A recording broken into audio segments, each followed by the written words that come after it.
Good morning, YouTube. Hey, everyone out there in survival land. How you doing? Oh, they're frisky. Oh, look at that. Look at them go. Now, these things ignite really quick. See how quick I just barely touched that.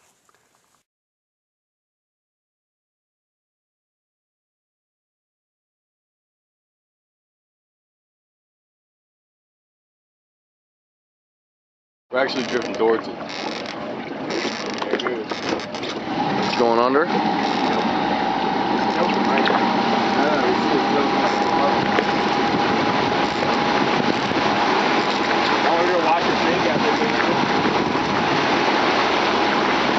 No, I don't want to go anywhere around that.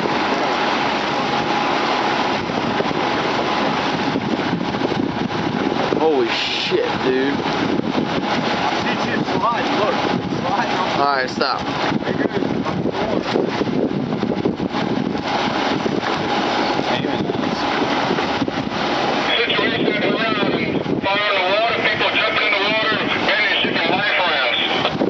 Alright, stop, Albert. Just told them it's not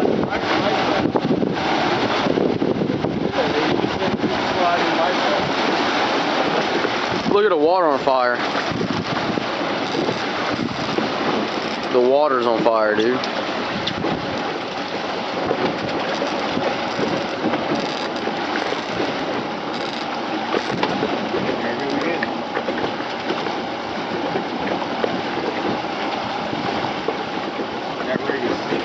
Holy shit, dude.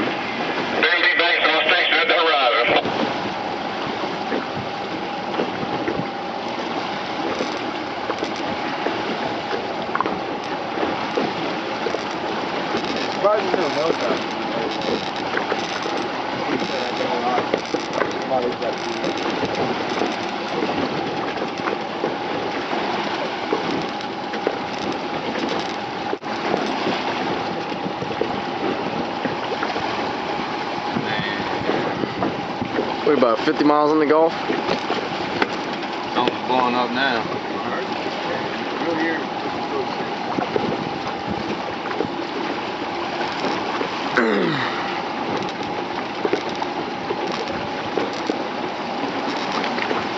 That was an electric response. No, something was going on long before that shit came. Yeah, the water was coming out because the gas was pushing it out. They had too much pressure on the lines and they couldn't contain it.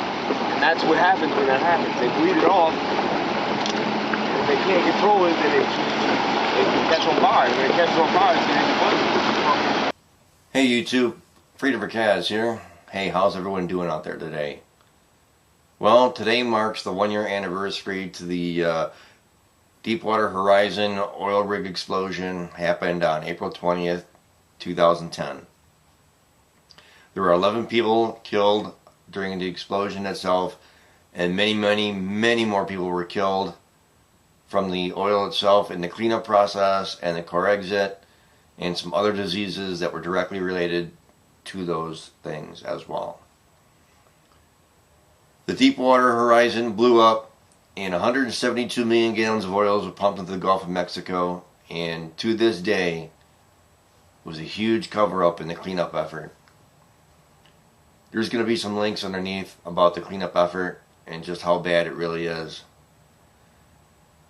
You know, depending on who you talk to, some scientists say that the Gulf is on its way back.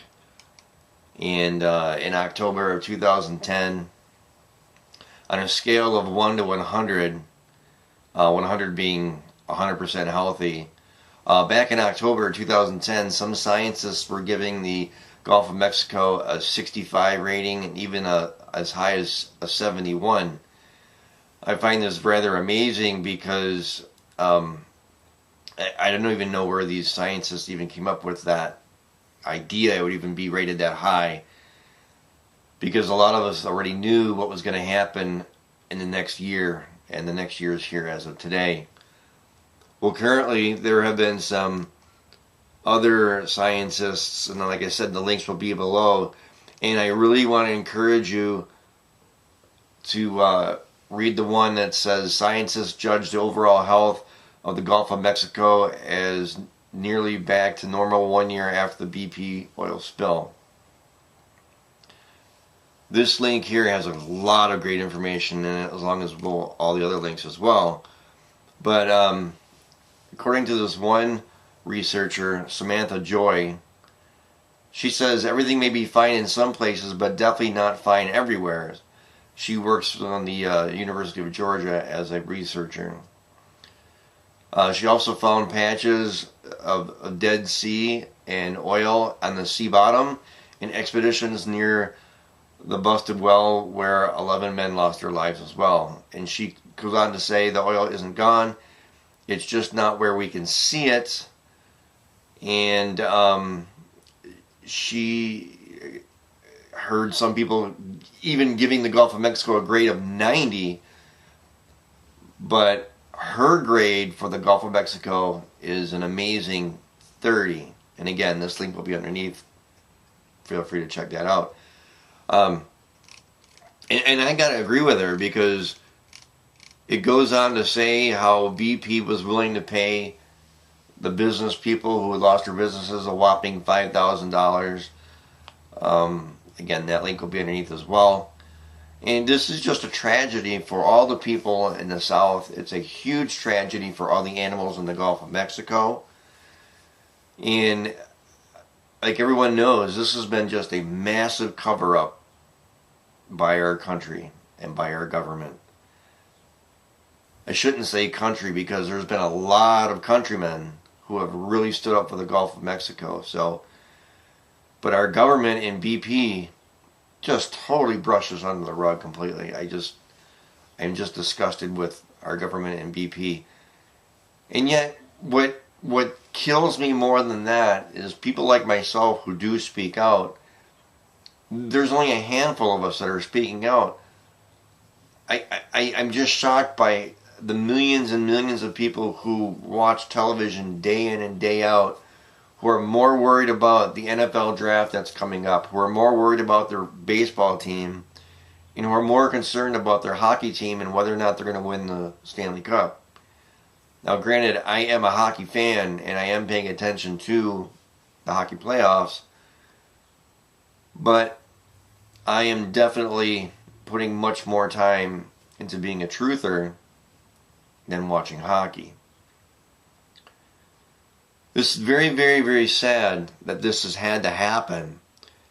And what's also very, very sad is that now, even off the Gulf of California, in my last video, there are dolphins and sea animals that are dying off the coast of California. Now, is that related to the radiation in Japan? I don't know.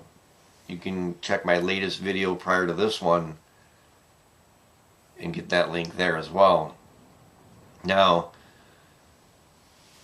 one thing I want to end on is that the United States will be doing earthquake drills next week, preparing for the big one in central USA. Earthquake drills all day long on April 28th. I'm not saying that something's going to happen, but they are practicing an earthquake drill so they can per se avoid what happened in Japan. Now, they're going to have, now get this, okay? In the central part of the United States, they're having 1.9 million people included in this practice earthquake drill. 1.9 million people are going to be part of this training. I find that rather amazing. They have had over 100,000 volunteers just come in and say, yeah, I'll do it for free. I'm assuming the other people are military people. Obviously, some of them are military people, and some of them are probably city and state workers as well. But getting back to my main point of the video is that it's been 1 year since the Gulf oil crisis, and it's been 1 whole year of total devastation. Many people have died, and many more people will die because of the oil in the air, the core exit, and the water, and all of the illnesses that the people are getting from both of these substances. It's a very, very sad day. A very, very sad day for the Gulf of Mexico.